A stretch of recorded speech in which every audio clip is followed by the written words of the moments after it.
स्वागत है आपका अपने YouTube channel study with SS में। स्टूडेंट्स, आज हम पढ़ेंगे क्लास 8 की 8th ग्रेड बुक, इंग्लिश की 8th ग्रेड बुक। स्टूडेंट्स, आज हम पढ़ेंगे वर्ष 2023। जो इसकी जो न्यू वाली बुक है इसका विशेष कर ध्यान रखें। जो नई वाली बुक है वो हम पढ़ने वाले हैं। क्लास 8 इंग्लिश की 8th ग्रेड बुक का आज हम पढ़ेंगे लेसन 1।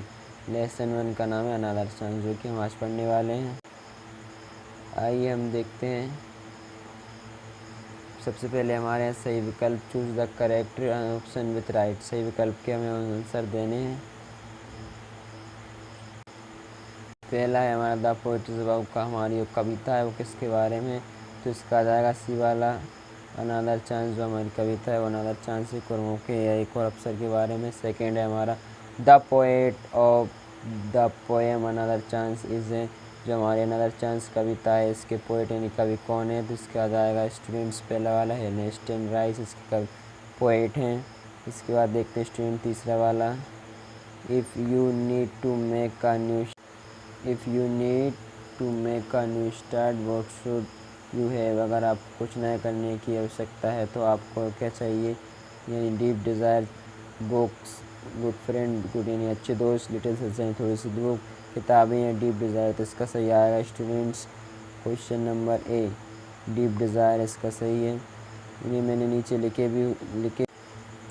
इनके आंसर को मैंने नीचे लिखे हुए हैं जिससे आपको देखने में सहायता हुई। अब पढ़ेंगे हम क्वेश्चन नंबर 4। क्वेश्चन नंबर 4 है the remaining word for start. Start का रिमाइनिंग वर्ड है सेकंड वाला वी हार्ड, जो नीचे लिखा हुआ है। अब पढ़ेंगे हम question number 5। Synonyms of the word finish. Finish का सिनोनिम्स फिनिश होता है का आएगा एंड।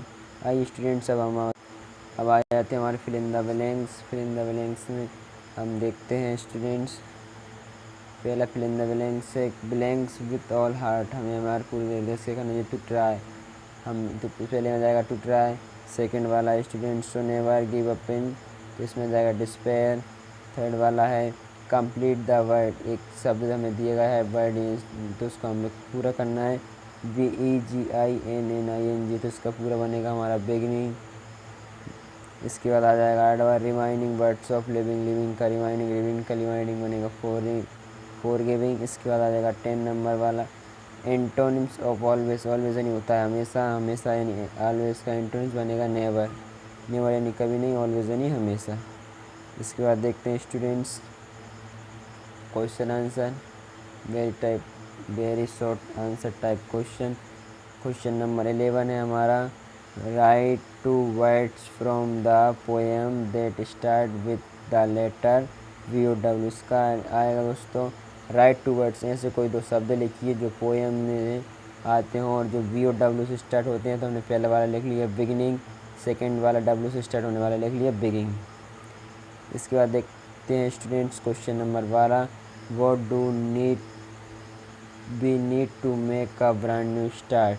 इसका जाएगा हमें व्हाट डू वी नीड, हमें किस चीज़ की आवश्यकता होती है, एक कुछ नया, मतलब नया शुरुआत, नया कुछ करने के लिए किस चीज़ की आवश्यकता होती है। तो इसका आंसर आ जाएगा we need to take a deep desire, हमें गहरी सोच, दृढ़ इच्छा शक्ति, एंड ट्राई अवेल हार्ड, और हमारे पूरे हृदय से, हमें पूरे हृदय से गहरी इच्छा शक्ति की ज़रूरत होती है कुछ ब्रांड न्यू स्टार्ट, एक नई शुरुआत करने के लिए। क्वेश्चन नंबर 13 है हमारा write the antonyms of following moving word. नीचे जो शब्द दिया गया है उसका आपको विपरीता एंटोनिम्स होता है, विपरीता के विलोम शब्द। तो नीचे में दिया गया है फ्रेश, फ्रेश का एंटोनिम्स हमारा बनेगा स्टेल, फ्रेश का हमारा बनेगा स्टेल। फ्रेश नहीं होता, ताज़ा स्टेल नहीं होती है हमारी बासी। क्वेश्चन नंबर 14 देखते हैं right word remaining following word. जो नीचे शब्द दिए गए हैं उनके रिमाइनिंग वर्ड लिखने हैं। तो बे का हमने लिखा डे, विनिंग का विगनिंग। अब नेक्स्ट देखते हैं स्टूडेंट, अब आ जाते हैं हमारे student short answer type question. Question number 15 write any one stanza of the poem another chance. कविता से कोई एक पैराग्राफ उठा के अपने को यहाँ एक लिखना है। तो हमने फोर्थ वाला जो था वो यहाँ पे लिख दिया। So never give up in despair and think you are thought for 3 always tomorrow and the hope of starting anew. ये हमने यहाँ पे लिख दिया स्टूडेंट्स। आइए इसका हिंदी अर्थ समझते हैं। इसका हिंदी अर्थ है students so never give up in despair, हमें कभी निराश नहीं होना चाहिए। And think you are thought, और सोचिए कि आप हमेशा कर सकते हैं। For there always a tomorrow, इसके लिए हमेशा एक नया कल आता है। And the hope of starting anew, और हमेशा ऐसी आशा रखें कि कुछ नया करने के लिए हमेशा एक नया कल ज़रूर आता है। इसके बाद देखते हैं question number 16, what should we not do in despair. इसके बाद क्वेश्चन नंबर 16 देखते, what should we not do in despair, हमें कभी निराश क्यों नहीं होना चाहिए। तो इसका आंसर है what should never give in despair, हमें कभी निराश नहीं होना चाहिए। बिकॉज, क्योंकि there is always a tomorrow, हमेशा एक नया कल आता है। And hope for a new beginning, हमेशा नया कल आता है और एक नया कल, नई शुरुआत, एक नई उम्मीद ज़रूर लाता है। ये इसका आंसर होगा स्टूडेंट्स। इसके बाद देखते हैं हम question number 17, according to you, यानी आपके अनुसार, what should be correct our mistake, हमें हमारी गलती को सुधारने के लिए क्या करना चाहेगा। अकॉर्डिंग टू मी, मेरे अनुसार, शुड करेक्ट अवर मिस्टेक्स, हमें हमारी गलती को सुधारने के लिए, to try with all heart, हमें हमारे पूरे हृदय से कोशिश करनी चाहिए। अब देखते हैं question number 18, pick out the remaining words from the poem and write down, कविता से रिमाइनिंग वर्ड्स को देखकर राइट डाउन, यहाँ पर नीचे लिखो। तो इसका पहला हमने लिखा स्टार्ट का हार्ट, बिगिंग का विनिंग, बे का डे, इसके बाद फॉर गिविंग का लिविंग। ये हमारा क्वेश्चन नंबर 18 यहाँ पे कंप्लीट होता है। अब हम देखते हैं question number 19, your brother has not performed well in the last cricket match, write a letter to motivate him the perform well next month. इसका अर्थ है दोस्तों, यूर ब्रदर यानी आपका भाई, हैज़ नॉट परफॉर्म, अच्छा परफॉर्म नहीं कर पाया, लास्ट यानी पिछले मैच में, राइट अ लेटर, उसे एक पत्र लिखे, मोटिवेट यानी उत्साह करने के लिए, perform well in the next month यानी अगले मैच जो खेलेगा उसमें अच्छा परफॉर्मेंस करने के लिए एक लेटर उसे लिखे। तो अपन नीचे लेटर लिखा हुआ है, डियर यानी प्रिय ब्रदर्स, यहाँ आपका अपने भाई का नाम, ब्रदर्स ने भाई का नाम लिखना है जो भी आपका भाई हो। Don't be sad about your last cricket match, everyone has bad days, don't be sad, तुम दुखी या चिंतित मत हो, यूर लास्ट क्रिकेट यानी पिछले मैच के लिए, एवरीवन हैज़ बैड डेज, सभी के लिए बुरे दिन आते हैं, you are a great player, तुम एक अच्छे खिलाड़ी हो, यू डन वेल बिफोर, तुम पहले से अच्छा खेला, just learn from your mistakes and try harder next time, मतलब तुम अपनी गलती से सीखो और कड़ी मेहनत के साथ आगे खेलो, अगले समय में खेलो। Remember why you love playing cricket, तुम्हें याद रहे कि तुमने क्रिकेट था वो खेलना शुरू क्यों किया था। It's fun so enjoy the game, यह एक मस्ती के लिए और आनंद के लिए।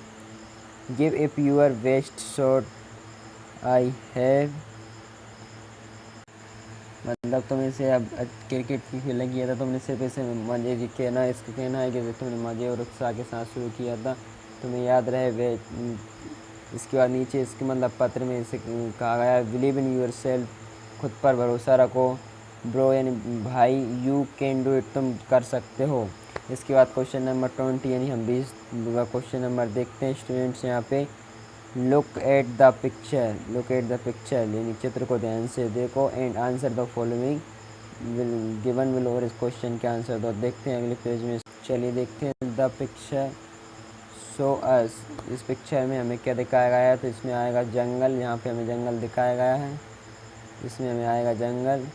फिर आ जाएगा विच एनिमल डू यू सी, हमें कौन से एनिमल दिखाया गया था, हम लिखेंगे डियर से, नहीं हमें हिरने दिखाई गई।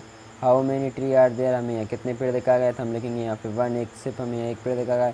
Do you see a tiger in the picture, क्या आपको इस चित्र में चीता यानी बाघ दिखाई गया, तो हम यहाँ पे हमें नहीं दिखाया गया, इसलिए लिखेंगे rearrange given letters from the meanings of words, यहाँ पे देखा गया है कि ये मीनिंग आपको दिए गए हैं या आगे पीछे करके दिए गए हैं, इसको आपको एक जोड़कर एक शब्द बनाना है, तो हमने यहाँ पे GRASS ग्रास बना दिए। यहाँ पे हमारे स्टूडेंट्स एक चैप्टर कंप्लीट हुआ होगा। आई होप कि आपको चैप्टर समझ में आया होगा।